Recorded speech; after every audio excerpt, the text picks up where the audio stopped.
What's good everybody, welcome back to my channel. I'm Zamir from XCC Tunes. In this video, I'm gonna share with you guys things that I usually do when I'm not inspired to make music.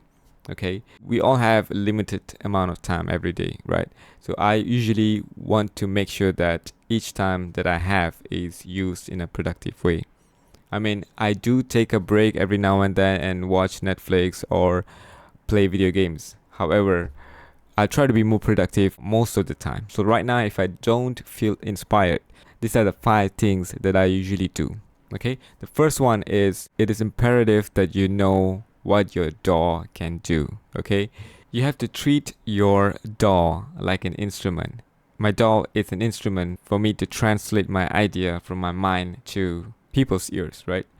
So the more I know about the DAW, the faster I can get things done.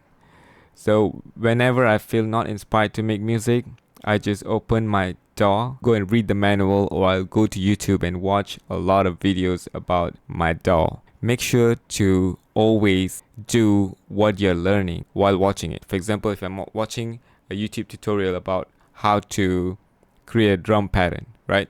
So I'll open my DAW and I will do the exact same thing that the other person is doing so that I remember what I'm learning. Okay, just by watching tutorial, it's not going to help you. Let me be frank, guys.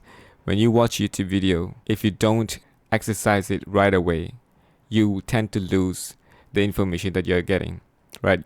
Especially for me. So I will do my best to learn by practicing it on my DAW so that it registers straight into my brain. So make sure to go and learn your DAW, whether it's FL Studio, Studio One, Bitwig, or Ableton, or Logic Pro, it doesn't matter. Whichever DAW that you use, make sure that you know everything about it. For instance, say I have this hi-hat and I want to reverse, right? So what I can usually do is I can go to F7, and go to process, and then reverse them. Okay, this will take a little bit more time than using a shortcut key. So in Cubase, there is a way for you to customize your shortcut keys. So I'm going to go and find reverse. Okay, so it is not this reverse because this is MIDI reverse. So I'm going to go to the process reverse here. I've already assigned it to my shortcut key Ctrl-Alt-Shift-R. So when I press this Ctrl-Alt-Shift-R, it's going to do the reverse thingy. This is what I meant by knowing your DAW. It's important for you to know what your DAW does. Each DAW is different. So I'm not going to talk about which DAW is the best. I don't care really. All I care is whether you can use your DAW to create the sound that you want, the sound that you hear in your mind quickly as possible. Alright? So whenever you are not feeling inspired, take your time, learn your DAW, and that will definitely help you when you are making a beat or making music the next time. So there's a few ways that you can learn your DAW. First, of course, knowing the shortcut keys. So when you know the shortcut keys, it's going to help you do things faster because while you're in the creative flow, while the creative juices is flowing in your mind, you don't want to get interrupt with how do I do this thing. You can customize your shortcut keys. If you're using Studio One or Cubase, you can do that. Okay, the other thing is that you can create a macros. So macros is another series of action that you can just stack and create a shortcut key for it. For instance, I'm going to go to key commands here.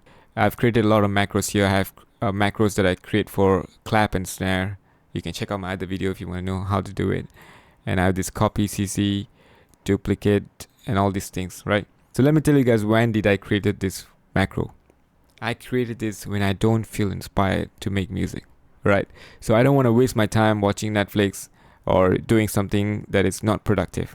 So what I did, I don't feel inspired to make music, so I created a lot of macros and I memorized a lot of shortcut keys. By doing that, it helps me work faster when I'm in the creative flows. Your DAW is your instrument for you to translate your idea from your mind to people's ears, right? So remember that. Okay, the next thing that I do is I will be learning my plugins and instruments. Sound selection is very important when you're making music. It takes time for you to master the art of sound selection. However, if you do this one exercise, it will make your sound selection better and faster. So the exercise is you should always learn how to use the VSTI instruments or sample libraries or any plugins or any synth plugins, right? What I meant was You should learn how it sounds when you tweak it. For instance, what does each knob do when you turn it on or off? It will allow you to understand what the instruments or sample libraries can do. The more you know and learn about the instrument, the faster you can use it while you make music. So, like I said earlier, you have to treat your DAW like an instrument. And this is the second thing I'm going to tell you guys. You have to treat your instrument or sample libraries as a player. Okay, you need to know what each players do. For instance, if I have a string library, they are not just a library, they are players. My job is to know what each player can do so that when I hear certain sounds in my head, I know which library or plugins I want to use. By doing this one exercise, it's going to save you a lot of time, and you can do this when you're not inspired to make music. So today I don't hear any melodies in my mind, I don't feel inspired. What I do is I open my favorite instruments. Okay, let me go to my instruments here. I'm going to drag my contact library. Okay, I'm going to drag this drum kit. Okay, so what I usually do is I try to play each sound, and then I will be just tweaking each of these knobs and see how it sounds, right? And I'll take a note of the sounds that I like. I can go to kick. I'll be testing all these sounds.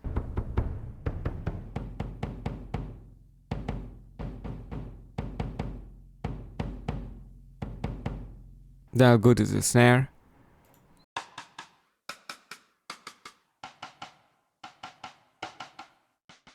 I'll try to understand how these knobs affects the sounds of this instrument. Right. By doing so, I understand what this instrument do. And when I'm making a beat, for example, a rock beat, I know which library that I should use. So this is important for you to learn the instruments and the library, because these guys are not just instruments, they are players. Alright, remember that. But sometimes while you're doing this, you kind of feel inspired to make music already, right? So then just use that to start working on your songs. The third thing that I usually do when I don't feel inspired to make music is this. I like to create presets. Each producer has their unique sound. One of the ways they create unique sounds is by using the same samples, right? They like to use the same kick sound, same snares, same hi-hats. That way they have their own unique sounds. Right? But this exercise will help you create your own sound. It's very easy. Just open your favorite instruments and play around with them. For instance, let me open my piano once again, my favorite grandeur.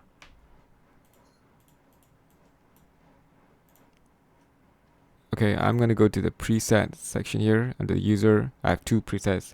These are the two piano presets that I use all the time. And I customize this sound in a way that I like. Okay, I want my piano to sound like this all the time.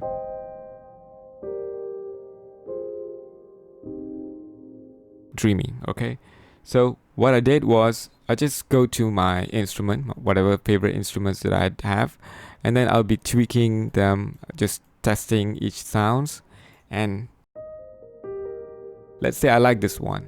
I'll just go ahead and save them. And the next time when I'm making music, I can just pull up the sound, right? This is unique for me. And that's how you can create your own unique sound, okay? And the other way that you can create presets is like this one here. Okay, I have this isotope break tweaker, right? And I'm gonna go to this one here. So these are some of the presets that I've created using the break tweaker. I used to have a lot more, but since my PC crashed recently, I lost most of them. So here are some of the presets that I've created, right?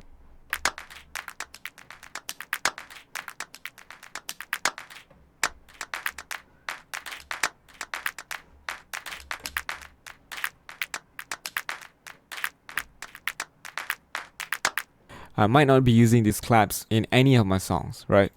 But when I'm not feeling inspired, I'll come here and I create as many presets as I can so that I can have it in my folder. And if I'm feeling lazy, I can just drag this one and move on with the song. So here's another hi-hat pattern.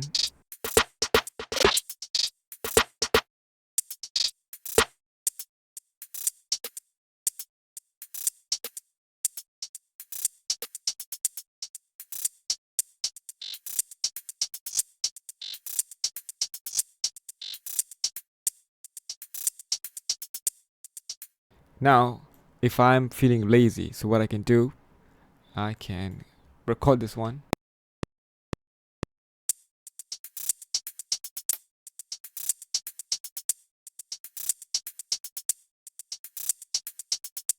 So I've got this 4 bars of hi-hat pattern.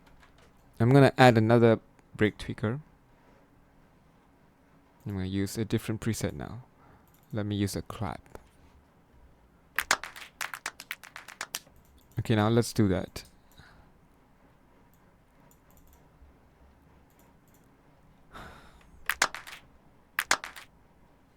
C2.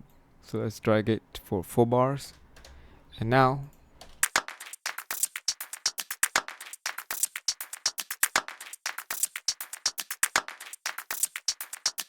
okay, now it sounds like a song for Rosalia, right? So if I want to work on this beat, I can just drag on some other instruments and make a beat from this pattern. But let me tell you, I created these presets when I was not inspired to make music. So don't ever waste your time, go and get things done. Okay, the other instruments that I use to make pattern is this play beat. It's dope. You can also create preset here. So some of my preset is like this. The problem with me is I don't know how to name my presets, so I have this one right here. Let me hit play.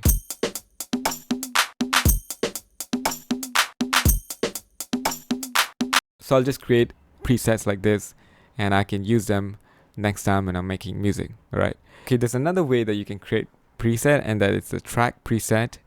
So what you can do is you can go to file, go to import, track, archive. Okay, here I have some of my track preset here. Let's say I'm recording a background vocals, right? I like to use my same template. So I'll just come here and import all of them. Select all and okay.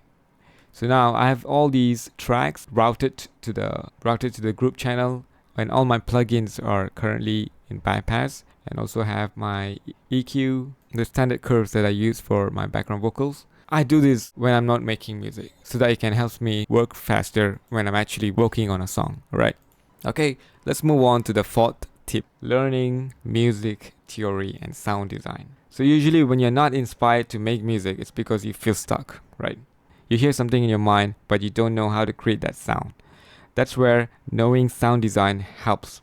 Or when you are stuck in a pre-chorus and don't know how to build the energy for chorus, music theory such as scale degrees and harmony can help you with creating killer chord progressions for chorus, right? Anytime you have some spare time, make sure to use it in a productive way by learning music theory and sound design. Okay, so here I'm going to go back to my isotope break tweaker.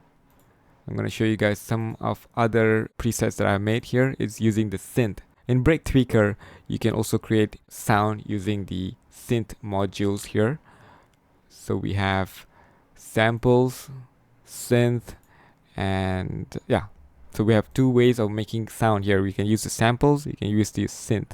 So right here, I'm actually using a synth to create sound. So since I know how to design a sound, I can create a melodic ideas as well. So now I'm going to hit play and use the melodic and the hi-hat pattern.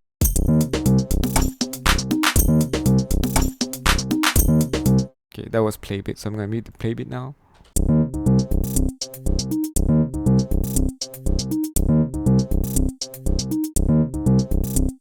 See, now this music can actually work as a background score for a film, right? I can do this because I know how to design a sound from scratch, which is important. When you are not inspired, go and learn music theory and sound design, especially.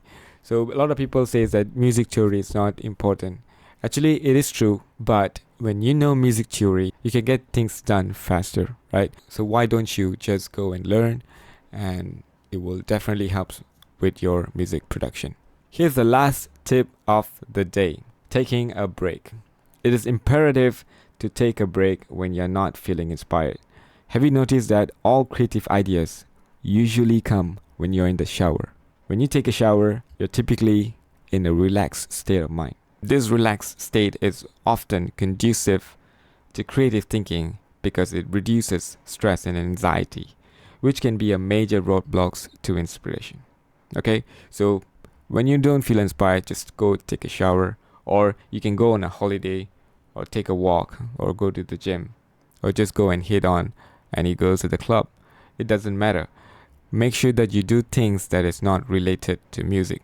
You have to just go out there, relax your mind, and don't think too much. So these are the 5 tips that I can share with you guys, and for me it works really well, and which is why I'm sharing with you guys. I hope it will help you guys be more productive and get your creative juices flow effortlessly. That's it for today, guys. If you guys find this video helpful, please make sure to subscribe, turn on notification, smash the like button, and share this video to everybody.